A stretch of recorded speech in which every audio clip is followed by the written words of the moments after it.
तो इसमें क्या है कि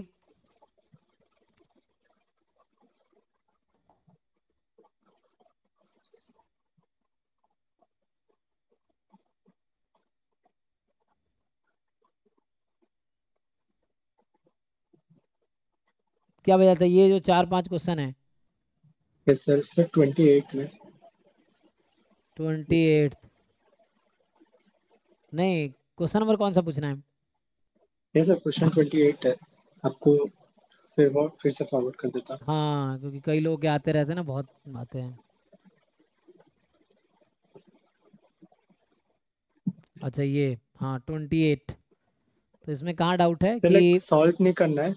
हाँ। सर मैं पूछ रहा था, यहाँ जो कंडीशनल प्रोबेबिलिटी आता है ना, हम्म। तो सर वो लाइक टू पार्ट्स में आ जाता है कि x अगर 0 से 1 है तो y हम्म। गिवन x का ये वैल्यू होगा, और 1 से इन्फिनिटी में एक और। ठीक है। हम्म। तो तो एक्सपेक्टेशन ऑफ x क्या दो ठो आएंगे? दो पार्ट में आएगा, नहीं एक्सपेक्टेशन तो कॉमन आएगा। एक्सपेक्टेशन तो कॉमन आएगा, दो पार्ट में सॉल्व करने पड़ेंगे। जैसे एग्जांपल के लिए कभी ऐसा क्वेश्चन होता है, जब आप पीडीएफ निकाल रहे होंगे, मान लो एग्जांपल के लिए आपका आ रहा है कि PDF of Y given X जो है ना, तो ये जो Y given yes sir. X है, तो ये अगर दो पार्ट में है, मान लो आ रहा है, तो आप पीडीएफ कैसे निकालते हैं? सिंपल, हमारे पास दो पार्ट में रहता है। तो अगर मुझे चाहिए expectation of Y given X, तो एक्स किस में, अच्छा डिपेंड करता है एक्स किस में बिलोंग कर रहा है, तो गिवन होगा ना। तो यहाँ पे डिपेंड करेगा कि आपका क्या चाहिए, आपको एक्सपेक्टेशन। Yes sir. तो कोई बात नहीं उसमें, क्या करते हो आप, एक्चुअल डेफिनेशन तो यही है ना एक्सपेक्टेशन का, y into P D F of Y given X. यहाँ होगा y given X D Y, यही है ना, माइनस इन्फिनिटी से प्लस इन्फिनिटी। तो इस इंटरवल में ये वाला पीडीएफ यूज करो, इस इंटरवल में ये वाला पीडीएफ यूज करो, तो मतलब। फिर दोनों को ऐड कर देना है, हाँ, ऐड या कर देना एक्सपेक्टेशन एग्जैक्टली। के दो पार्ट्स रहेंगे? नहीं नहीं, एक्सपेक्टेशन तो यूनिक आंसर आता है।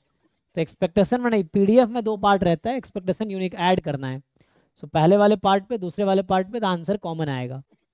एक्सपेक्टेशन तो यूनिक होते हैं ना, तो यहाँ पे ऐसा आएगा, करके देखिए एक बारी। सर मैं किया था, लेकिन आप जो सोल्यूशन पीडीएफ था ना लाइक, तो हम्म। उसमें दिया था कि टू पार्ट्स होके रहेगा। नहीं, तो वो कंडीशन अगर वैसा होगा, कंडीशन अगर डिपेंड कर रहा होगा, तो कंडीशन कैसा उस पर डिपेंड करेगा। जैसे सर मान मैं लो, आपको सोल्यूशन का फोटो भेजूँ? हाँ सॉल्यूशन वजह फिर देखते हैं, क्योंकि कई बार ऐसा होता है ना, एक्स मान लो पॉजिटिव, एक्स नेगेटिव पे अगर डिपेंड कर रहा है, तो उसके हिसाब से फिर आएगा। जैसे एक क्वेश्चन ऐसा है, पहले भी आया, जहाँ पे एक्स आपको, तो एक काम करो ना, एक्स फिक्स कर लो ना यहाँ पे। एक्स क्या है, एक्स फिक्स करके देख लो।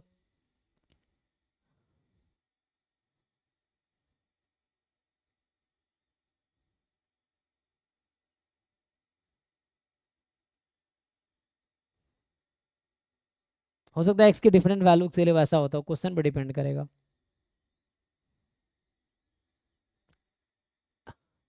अच्छा, तो एक्स एक्स की वैल्यू पे डिपेंड कर रहा है ना ये।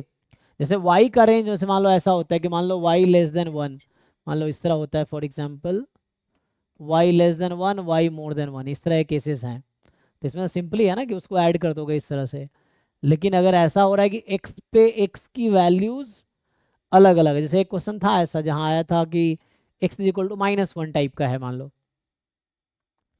तो यहाँ पे क्या, when X is between 0 and 1, तो ये एक्स बिटवीन 1 to इन्फिनिटी। तो यहाँ डिपेंड करता है एक्स क्या गिवन है। मान लो जैसे पूछता आपसे, तो आप ये समझो कि अगर क्वेश्चन में ये गिवन है, एक्चुअली एक्सपेक्टेशन तो हम वाई का निकाल रहे हैं ना, एक्स तो बस गिवन है। तो अगर होता है एक्सपेक्टेशन ऑफ वाई एक्स बराबर 1/2, तो आप क्या करते? तो आपका पीडीएफ, दो पीडीएफ थोड़ी आता, फिर एक यूनिक पीडीएफ आता है, इसका क्या आता? जी सर, अगर फिक्स वैल्यू दे देता तो मैं ऊपर वाला ले तो लेता। वही यहाँ पे सोचना है आपको, एक्चुअली है तो वैसी चीज़ ना। हाँ।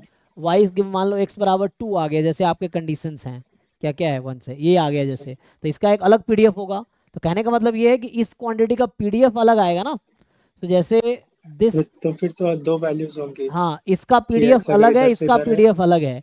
तो अलग अलग पीडीएफ है, तो अलग अलग निकालने पड़ेंगे। तो इसका पीडीएफ अलग है, इसका पीडीएफ अलग है, तो इसका मीन अलग आएगा। Expectation of Y given X बराबर हाफ निकालेगा, तो इसका कोई इंटरफेरेंस नहीं होगा ना उसमें, तो फिर ये है, क्योंकि यस वहाँ सर। तो, यहाँ तो हाफ दे रखा है, तो हाफ वाले का ही होगा। और यहाँ अगर ये पूछता है expectation of Y given x is 2, तो इसका फिर कोई इंटरफेरेंस नहीं रहेगा क्योंकि यहाँ तो 2 फिक्स कर दिया, तो वो आपको देखना पड़ेगा, वो इसीलिए शायद 2 पार्ट कर रहा है क्योंकि x के पे डिपेंड कर रहा है ये चीज़ ना, क्योंकि y का रेंज होगा तो एक ही पार्ट में सॉल्व करेंगे, लेकिन यहाँ x पे डिपेंड कर रहा है, तो x अगर जैसे 0 से 1 में अलग पीडीएफ है, x 1 से उसमें अलग पीडीएफ, क्योंकि x तो गिवन है तो उसके हिसाब से अलग अलग पीडीएफ आएगा तो अलग अलग आंसर आएगा फिर। तो वो इसलिए हो रहा है क्योंकि अगर x 1 से ज़्यादा है तो इसका कोई लेना देना नहीं है इसमें, अगर x 1 से कम है तो इसका लेना देना नहीं है, तो इसलिए 2 पार्ट में निकाला हुआ है इसीलिए। ठीक है क्लियर ना ऐसा क्यों हो रहा है, क्योंकि x की हाँ सर। वैल्यूज अलग अलग है ना, आप ऐसे समझ के देखो कि x वैसा है तो वो अलग पीडीएफ है, ये अलग है तो अलग पीडीएफ, दो अलग अलग क्वेश्चन है एक्चुअली वो, तो इसीलिए। सर इसका नेक्स्ट क्वेश्चन में देखिए, क्वेश्चन नंबर क्या है? 79। 79, हाँ इसमें क्या डाउट है? सर यहाँ ऐसे बोला है एक्स नॉर्मल है हम्म और probability y equal to X by two plus one, 1 है। तो यहाँ y का डीजनरेट हो जाएगा, मतलब नहीं नहीं y गिवन वेरिएबल है x। वो, ये लिखने का ये इनडायरेक्टली ये कहना चाह रहा है वाई बाई एक्स बाई 2+1 है, ये नहीं लिख रहा है, इसका मतलब ये एक्चुअली से इसमें मतलब। अगर स्मॉल एक्स बाई टू देता तो डीजनरेट ले सकते थे। हाँ मतलब अगर कोई फिक्स नंबर होता तब ऐसा होता है, फिक्स नंबर नहीं है ना, ये कहना वाई और एक्स में क्या रिलेशन है ये बताना चाह रहा है कि वाई और एक्स कैसे रिलेटेड है, ठीक है ना। हम्म अच्छा मतलब बस कि y x by two plus one है। उसका ये मतलब है कि मतलब y इज एग्जैक्टली x/2+1 है, y x में ये रिलेशन है इसलिए वैसा लिखा है। हम्म तो यहाँ स्मॉल एक्स होता तो y गिवन x का डीजनरेट मान लेते।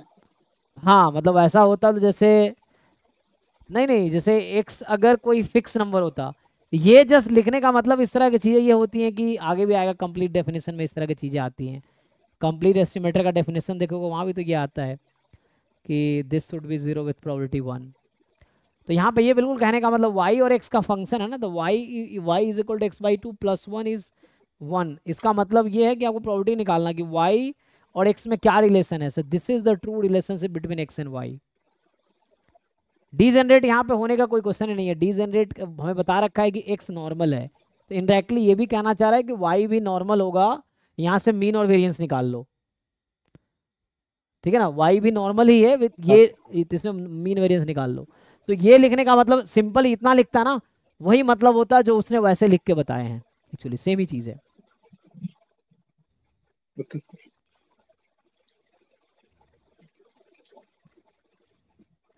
बाकी बताओ भाई, बाकी इनका रह गया, अमन तुम्हारा रह गया क्वेश्चन, किसका रह गया? हाँ सर।